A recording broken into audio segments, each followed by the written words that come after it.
Hello বন্ধুরা, আজকে আমি তোমাদেরকে তালের পায়েস করে দেখাবো।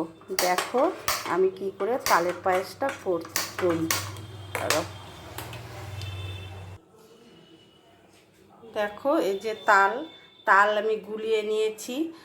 তাল গোলানোর পদ্ধতিটা তো এর আগের দিন আমি দেখিয়েছি, তাই আজকে আর দেখালাম না। এবার আমি দেখো কড়াইতে তালের গোলাটা দিয়ে দিচ্ছি।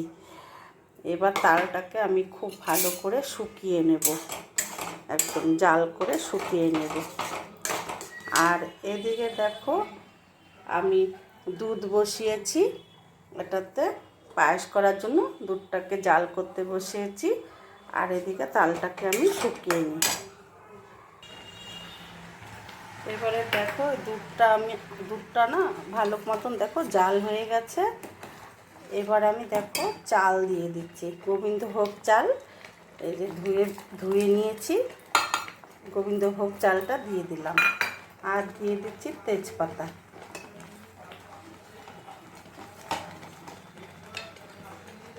এবার চালটা সেদ্ধ হবে। আর এদিকে তাল শুকোচ্ছি।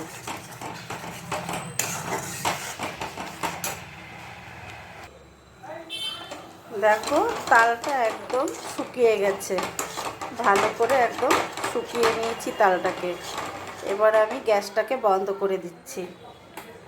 বন্ধ করে দিয়ে আমি এবার তালের এই যে শুকনো তালটা এই বাটিটার মধ্যে সব নামিয়ে নেব। এই যে বাটিটার মধ্যে সব নামিয়ে নেব।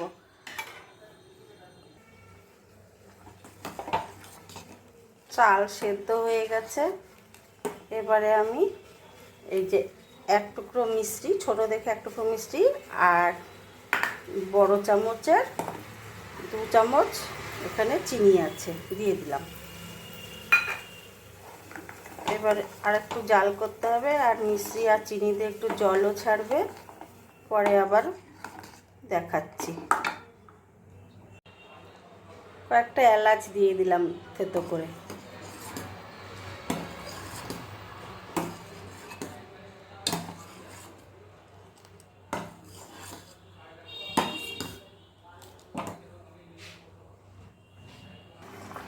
দেখো পায়েসটা আমার পুরোপুরি হয়ে গেছে একদম।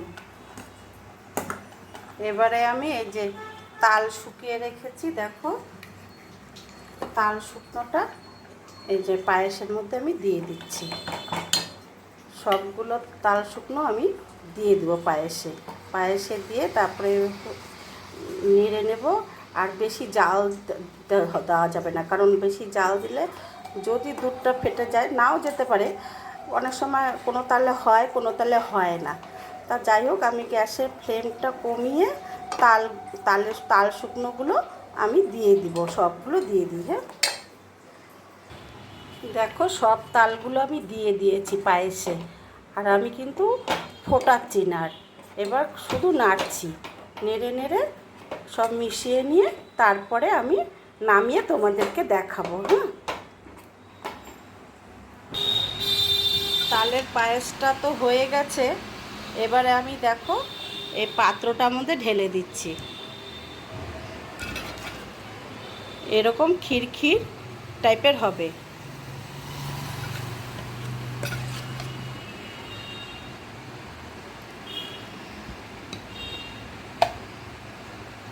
হ্যালো বন্ধুরা, দেখো এই যে আমার তালের পায়েসটা হয়ে গেছে। এবারে আমি এর ওপরে কিছু নারকেল কুড়ো দিয়ে দিচ্ছি। দেখো এই নারকেল কোড়ানো দিয়ে দিলাম কিছু।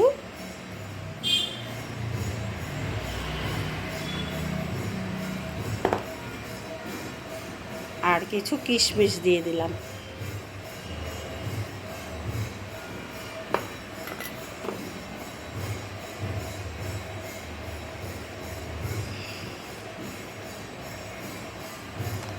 দেখো কেমন লাগছে, খেতে কিন্তু সেই টেস্টি হয়।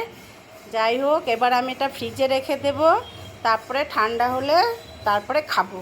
ঠিক আছে বন্ধুরা, তোমাদের কেমন লাগলো আমাকে লাইক কমেন্ট করে জানিও, শেয়ার করো। সকলে ভালো থেকো, সুস্থ থেকো।